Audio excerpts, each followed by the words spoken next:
Richard, Kim, The Unnatural. I have to say that Pinocchio is one of my all-time favorite stories.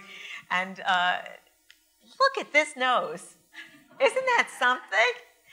You know, I think one of the things that struck me about this is that, you know, so often when we see the Pinocchio figure, it's kind of perfect, you know, it's sort of, it's done in kind of a cute or cartoony type of way.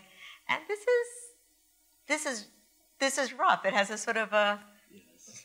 how do you feel, we were talking earlier about the Pinocchio story. I mean, did you want to do Pinocchio and find this, or you just found these pieces and thought Pinocchio?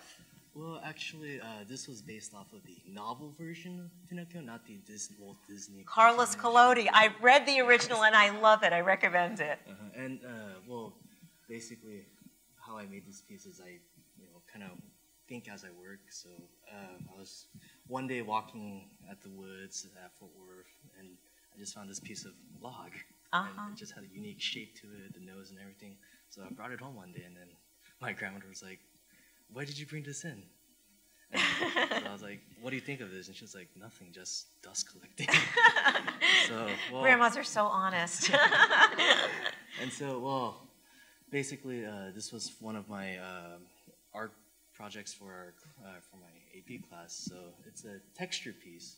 So instead of having like a perfect face like you described, I instead kind of gave it like a little human touch to it. Like, what I think is imperfect things can make perfect parts. So interesting. I like that. Imperfect things can make perfect parts. Very nice. So what I did is I don't get new materials. I just usually find things that are often laid outside, or people who just throw things away. I just get it and then try to think, where should this go? And so everything you see here is just trash I found and just forged together. But that's what Pinocchio was. He was a puppet made of leftover wood, right? He was just a piece that was whittled, and but something special came out of it, something magical. Yes. Yeah, and that's sort of what we are, right? We're sort of